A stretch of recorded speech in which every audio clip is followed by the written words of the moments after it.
ريحانة المصطفى ريحانة المصطفى. Alhamdulillah wassalatu wassalamu ala Rasulillah wa ala alihi wa sahbihi wa mawalah, amma ba'du. Kaum muslimin yang dirahmati Allah Subhanahu wa taala, segala puji bagi Allah yang telah memberikan kita nikmat dan rahmatnya sehingga kita dapat melaksanakan ibadah yang mulia ini. Semoga beragam amal soleh yang kita lakukan diterima oleh Allah Subhanahu wa taala. Amin ya rabbal alamin. Hadirin jamaah yang dirahmati Allah Subhanahu wa taala. Insyaallah pada kesempatan yang berbahagia ini kami Dai 3T Kementerian Agama Republik Indonesia yang pertama ingin mengucapkan ucapan terima kasih, jazakumullah khairan, kepada para tokoh masyarakat, kepada hadirin Bapak dan Ibu serta adik-adik sekalian.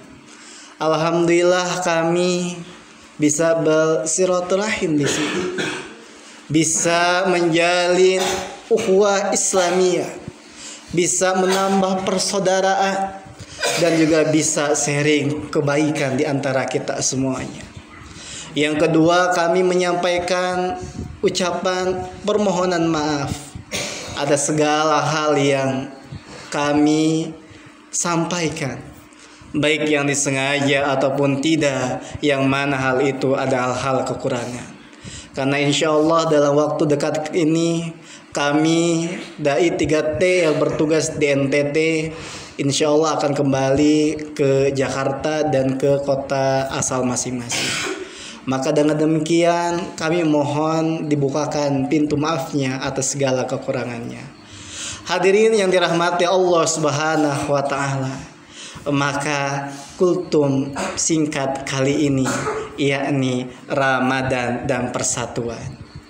Hadirin yang dirahmati Allah Subhanahu wa taala, Islam menjadikan persatuan di atas landasan iman dan takwa. Karena dengan pilar inilah orang bisa mengorbankan jiwa dan raganya, bahkan mengorbankan hartanya.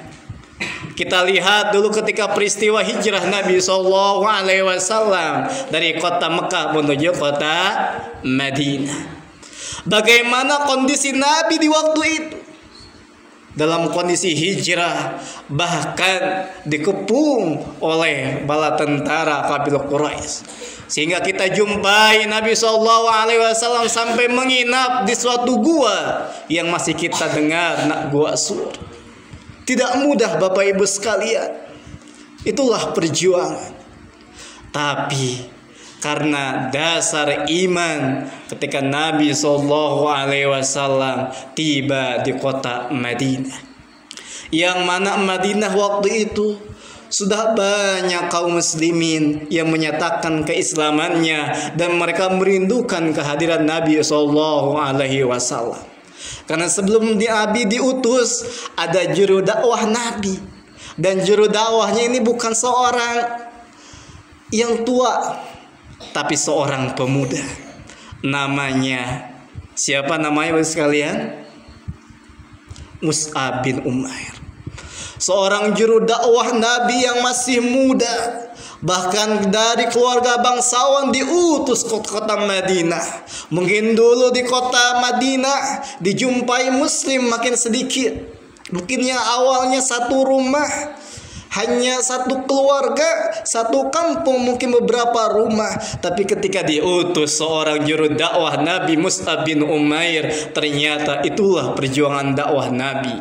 Melalui perjuangan dakwah seorang pemuda, Allah berikan jalan hidayah bagi masyarakat kota Madinah. Sehingga ketika Nabi SAW berada di Madinah, masyarakat yang menyambut dengan sambutan gembira, haru, dan sukacita yang lain. Sehingga banyak orang yang mereka menawarkan rumahnya untuk disinggahi oleh Nabi. Itulah sebagai wujud cinta dan kasih sayang. Bapak Ibu sekalian, itulah seorang dia dapat mengorbankan segala apa yang dimiliki atas dasar persatuan iman dan takwa. Bahkan di dalam peristiwa tersebut ada hal yang menarik yang dijumpai oleh sahabat Nabi yang lainnya yang sering disebut dengan Abdurrahman bin Auf. Kita kenal Abdurrahman bin Auf adalah seorang saudagar kaya dari kota Mekah. Tapi ketika dia hijrah, kata kaum kafir Quraisy, kamu mau hijrah tapi harta benda kekayaannya jangan sampai kau bawa ke kota Madinah. Oke, kalau seperti itu saya lebih pilih hijrah bersama Nabi. Bayangkan seorang yang dermawan, yang kaya raya, dia rela meninggalkan itu semua untuk membersamai Nabi membangun persatuan umat. Apa yang didapat oleh Abdurrahman bin Auf di kota Madinah? Abdurrahman bin Auf ditawari seorang yang terkemuka juga dari kelompok Madinah. Wahai sahabat Nabi yang mulia, kalau kau tidak punya miliki harta, aku memiliki harta. Boleh kau ambil mana kau pun yang kau suka. Wahai Abdurrahman bin Auf, kalau kau butuh tempat tinggal, insya Allah kami akan menyediakannya. Bahkan yang sangat menarik, sekiranya engkau butuh pendamping hidup, kami pun akan siap memberikannya padamu. Kalau yang pertama potret persatuan yang bagaimana kaum muslimin sampaikan kepada Rasulullah. Kalau yang kedua adalah persembahan kepada sahabat Nabi SAW. Itu menggambarkan Bapak Ibu sekalian, itulah persatuan di antara kita semuanya. Tidak membedakan antara orang yang tinggi dan sebagainya, tapi dinilai dari keimanan. Ketika sama-sama bervisi dengan nilai iman dan takwa, maka itulah adalah wujud dari persatuan yang sejati. Bahkan disampaikan dalam Al-Quran, al-ikhillau yawma'idin ba'duhum lil ba'din adu illal muttaqin. Bahwa di kehidupan manusia ini banyak orang yang bersatu, menjadi kawan, menjadi saudara. Tapi ada yang paling beruntung. Siapa mereka? Mereka yang bersatu atas dasar ketakwaan. Karena di akhirat kelak, yang mereka mungkin hobinya olahraga, mereka senang bersatu dalam olahraga. Tapi kelak kalau tidak dibingkai dengan ketakwaan, mereka tidak akan bertemu. Kata Allah Subhanahu wa taala, siapa yang bersatu, siapa yang menjalin ukhuwah Islamiyah atas dasar iman dan takwa, maka satu dan yang lainnya di akhirat kelak akan menjadi penguat. Hadirin yang dirahmati Allah Subhanahu wa taala. Maka dengan ini kita dapat mengambil faidah hikmah dari Ramadan terhadap persatuan dan kebersamaan. Hadirin yang dirahmati Allah Subhanahu wa taala, yang dimaksud dengan persatuan dan kebersamaan ini betul. Salah satunya dalam wujud kebersamaan dalam tolong menolong. Kata Nabi SAW, al-muslim akhul muslim, sesama muslim dengan yang lainnya itu adalah bersaudara. Maka halaknya saling tolong menolong. Saling tolong menolong sesuai dengan kemampuan kita. Entah dengan ucapan yang baik, atau dengan sambutan yang terbaik, dan itu pun adalah nilai sedekah. Bahkan senyuman seorang muslim dengan muslimnya itu adalah bagian dari sedekah. Tidak ada yang tidak bernilai pahala ketika diniatkan untuk ibadah menolong sesama hamba-hamba Allah Subhanahu wa taala.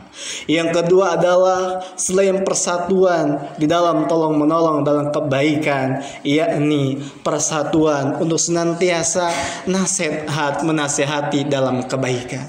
Hadirin yang dirahmati Allah Subhanahu wa taala, persatuan iman dan takwa inilah itu karunia yang agung dan mulia.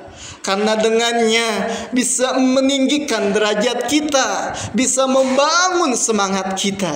Hadirin yang dirahmati Allah Subhanahu wa taala, maka mari kita saling mengingatkan di dalam kebaikan dan ketakwaan. Bukan berarti kita yang mengingatkan itu pandai untuk bicara, tapi itulah wujud dari kasih sayang dan perhatian. Hadirin yang dirahmati Allah Subhanahu wa taala, Rasulullah memberikan kabar ad-dinu nasiha. Agama Islam itu pondasi utamanya dibangun atas nasihat.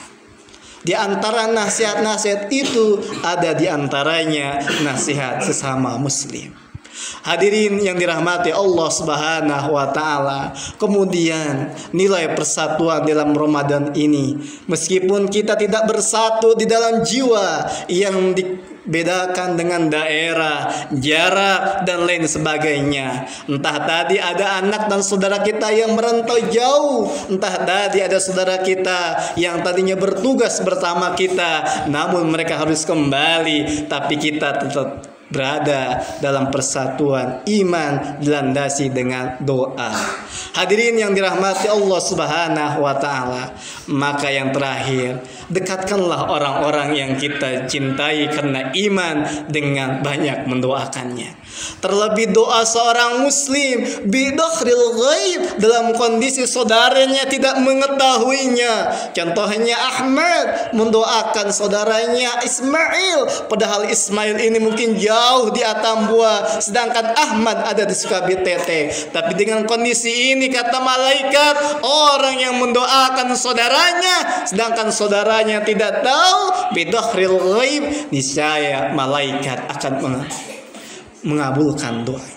Itulah wujud persatuan dalam Islam. Jadi tidak hanya sebatas dia bersama, meskipun jauhnya senantiasa dekat dalam untayan doa. Sehingga yang dengannya mudah-mudahan hadirin yang dirahmati Allah Subhanahu wa taala, dengan nilai persatuan atas iman dan takwa ini, kita berharap pada Allah Subhanahu wa taala menjadi wasilah kita dibangkitkan pada hari kiamat menjadi bagian orang-orang yang saleh dan salehah, sehingga kita dapat masuk surga Allah Subhanahu wa taala secara bersama-sama. Amin ya rabbal alamin.